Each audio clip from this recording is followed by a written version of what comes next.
Meu nome é Denise Magalhães de Faria, eu sou psicóloga, diretora do Instituto de Terapia Familiar de Minas Gerais. Hoje nós vamos trabalhar com este tema, principais características encontradas na clínica de casal.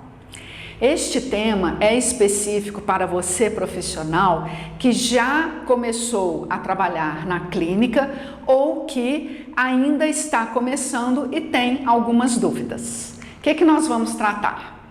Independente do gênero e do grau de parentesco, quer dizer, podemos ter na clínica um homem, uma mulher, duas mulheres, dois homens, ou casais casados, namorando ainda, noivados. Independente dessas circunstâncias, algumas características frequentemente são encontradas na clínica psicológica de casal, que eu nomeio como características constitucionais e características dinâmicas. Então, elas têm uma diferença. Nós vamos explicar a diferença de uma para outra. Constitucional diz respeito a todas aquelas características que, como eu falei, independente aí do gênero e do grau de parentesco, os casais vão apresentar. As dinâmicas, em contrapartida, elas variam em cada caso. No entanto, embora a variação, elas também estão presentes. Como características constitucionais, o que eu trago para vocês? A equação ideal real. Nós vamos ver com mais detalhes. E trago também a influência das famílias de origem. Todas essas duas características nós vamos encontrar como constituição da formação do casal, tá? O que a gente vê como característica dinâmica? A narrativa do casal na clínica. Todo casal precisa fazer sua narrativa. Neste sentido, essa característica é constitucional. No entanto, a narrativa vai mudar. E eu vou trazer para vocês esta variação que nós podemos encontrar. Vamos também colocar dentro das características dinâmicas o que nós chamamos de pontes terapêuticas, que é um dos fatores mais importantes a serem observados e desenvolvidos na clínica psicológica de casal e família. Então, a gente inicia com as características constitucionais. O que nós trazemos na equação ideal real? A gente vê o seguinte: podemos dizer que um casal se forma a partir da história que eles constroem juntos, certo? Antes da história, a gente não tem um casal, a gente tem dois indivíduos, tá? Então, gente, quando a gente pensa em história, a gente vai entender que ela se dá a partir do laço que une aquelas duas pessoas no percurso que elas vão fazer. Tá? Então, as pessoas vão construir um laço entre si. Neste laço, nós vamos encontrar o quê? O ideal de cada elemento do par projetado no outro. Isto é uma das características constitucionais. Sempre nós vamos encontrar um ideal projetado no outro. Então, vamos falar um pouquinho desse ideal, que também é uma característica que a gente encontra em todas as situações, num primeiro momento, nas relações conjugais. Eu coloco aí, olha, é o primeiro tempo da formação do casal. O que quer dizer isso? Que o início da vinculação conjugal, ela ocorre a partir de um encantamento amoroso. Quando a gente faz uma pesquisa com os casais, né, a gente está ali descobrindo, buscando entender o que uniu aquelas pessoas, nós vamos sempre chegar a um encantamento. Às vezes as pessoas atribuem o encantamento a questões físicas, né? Foi o cabelo, ou foi a gentileza, ou foi a alegria que o outro trazia. Então, um vai atribuir um determinado fator ao outro para que ele venha a ser admirado, tá? isso sempre vai acontecer. E é interessante a gente fazer essa pesquisa quando a gente está atendendo os casais, para que nós, profissionais, possamos compreender exatamente isso que foi projetado. O que a gente esperava, o que a gente ambiciou encontrar no outro. Né? O que é valoroso para mim encontrar numa pessoa, para que ela seja admirada, para que eu possa me aproximar dela, tá? Este valor normalmente é o ideal projetado. Essa projeção que acontece de ambas as partes e normalmente é um fenômeno mútuo, tá? Pode durar 1 ano, 6 meses, 10 anos. Aqui nós vamos entender o seguinte: a projeção, o tempo que ela dura é diferente de quanto mais ela dura, melhor vai ser o prognóstico da relação. Isso não tem nada a ver, tá? Quantidade não significa qualidade. O que a gente precisa olhar para esse fenômeno projetivo? Ele precisa acontecer num primeiro momento para enlaçar, unir as pessoas, mas ao mesmo tempo ele precisa cair. Na verdade, não é ao mesmo tempo, é um tempo depois, que a gente não sabe exatamente quanto tempo, porque isso vai variar caso a caso, mas um tempo depois, essa projeção, esse encantamento, aquele é tudo para mim, precisa cair, para que o casal, digamos assim, encontre uma figura no outro mais próxima da realidade, que é quando a gente fala que o elemento, cada um precisa ceder espaço para o espaço transicional.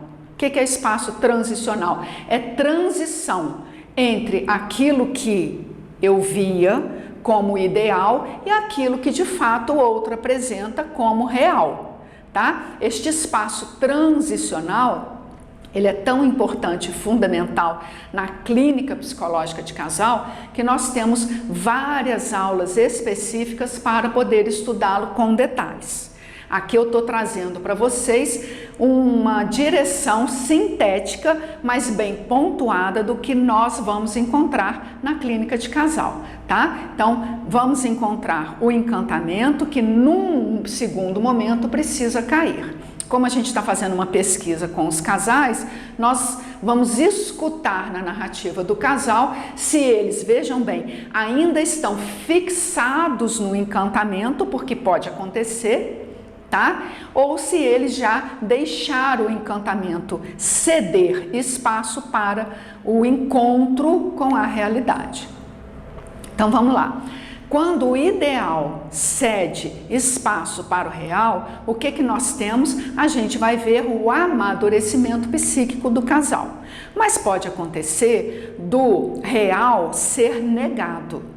Em prol de quê? Da imagem ideal. Por quê, gente? Vários são os fatores que vão vigorar em uma ou outra relação, fazendo com que elementos do par mantenham a imagem ideal cristalizada, não permitindo se reconhecer o que o outro traz de real.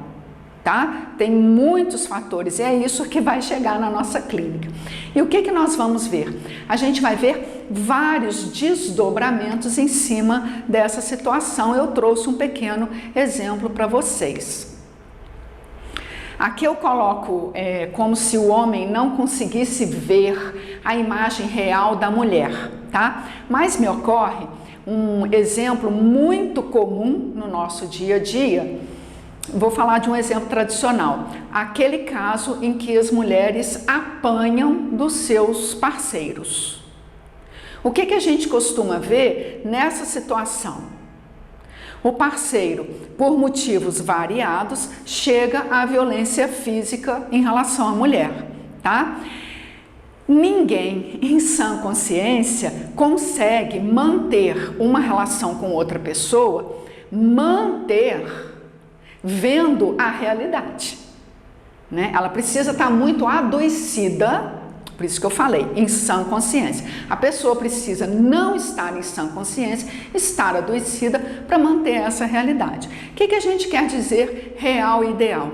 Quando a mulher não vê o real, que é que o parceiro também está adoecido, aquele que bate, que é violento, o que ela mantém na visão dela, na imagem que eu até trago aqui, tá? Na imagem, na fantasia, porém projetada no outro. Ela mantém projetada uma imagem ideal. Muitas vezes, quando a gente conversa com as pessoas nesse caso, a mulher, eu estou trazendo aqui a mulher, tá, gente? Mas pode ser ele também, enfim. Ela vai dizer assim, ele vai mudar. Ele se arrependeu. E, de fato, isto é uma relação recursiva. Quem trabalha com isso, quem já ouviu dizer, sabe que nos casos de violência dentro da conjugalidade ou da família, aquele que é o autor da violência, ele acaba em um determinado momento se arrependendo, pedindo desculpas, a desculpa é aceita e logo após, numa outra ocasião, disparada também por N motivos, ele volta ao episódio agressivo, né? Então isso é um ciclo que depende dos dois, nunca é de um só, tá? Os dois estão comprometidos nesse ciclo. O que eu estou querendo dizer? Que a mulher, no caso, aqui no nosso exemplo, quando ela não consegue ver o real, ela mantém-se na relação acreditando que ele vai mudar. Claro que vocês podem perguntar, mas ele não pode mudar? Pode, se ele tiver o quê, gente? Em tratamento, né? Porque algo que você constrói a longa data, você não destrói num passe de mágica. Então, se a pessoa não entra num tratamento, e quando eu falo a pessoa que eu me refiro aos dois, tá? Não vai haver uma mudança de fato no resultado daquela equação, no caso aí o comportamento dos dois interagindo um com o outro. Então, neste caso, a mulher está muito mais fixada na sua imagem ideal, projetada no seu companheiro, do que na imagem real. Inclusive, a recíproca é verdadeira. A relação consegue se alterar, muitas vezes a mulher se poupando ou buscando ajuda, quando de fato ela rompe o relacionamento, né? Quando ela rompe, que não é a custo de pouco sofrimento, é com sofrimento, aí ela consegue sim, olha, ver o quê? O real. Vendo o real, ela consegue fazer um movimento de recuperação das suas, né, no caso dessa relação adoecida, das suas próprias características. E aqui, para nós, o que importa? Quando o real é negado, em prol da imagem ideal, ainda que numa relação sofrida, vários desdobramentos podem surgir. A gente coloca que isso é uma escala. Tá? Então a gente vê desde a dependência emocional, que é o exemplo que eu trouxe, até relações muito mais graves que nós estudamos com detalhes no nosso curso também, que a gente vai chamar de relações perverso-narcísicas. Então elas têm um grau de complexidade bem maior e mais profundo do que simplesmente, que não é pouco, uma relação de dependência emocional, tá? Do lado de cá, quando a gente trabalha com o real identificado, a gente vai falar que as relações são interdependentes, não dependentes, mas interdependentes. Quando você, vejam que interessante, mantém uma imagem, porque isso é importante, é o primeiro tempo, né? Você ter uma imagem, um encantamento em relação ao outro, tá? Uma imagem idealizada. No entanto, essa imagem cede, ela fica fluida em favor de quê? Das características que o outro de fato vem apresentar. Neste sentido, os casais conseguem criar o que a gente chama, é um termo técnico, a gente chama de o inédito na relação, O que é o inédito? É aquilo que não é nem fruto da minha expectativa somente e nem fruto da realidade somente, mas uma mescla entre dois, onde os dois vão compartilhar os seus mundos internos subjetivos com a objetividade que o outro apresenta, tá? É claro que isso ainda é um resumo, né, pessoal? Então a gente traz na próxima aula a outra característica dos fatores constitucionais que eu vou falar, a influência das famílias de origem.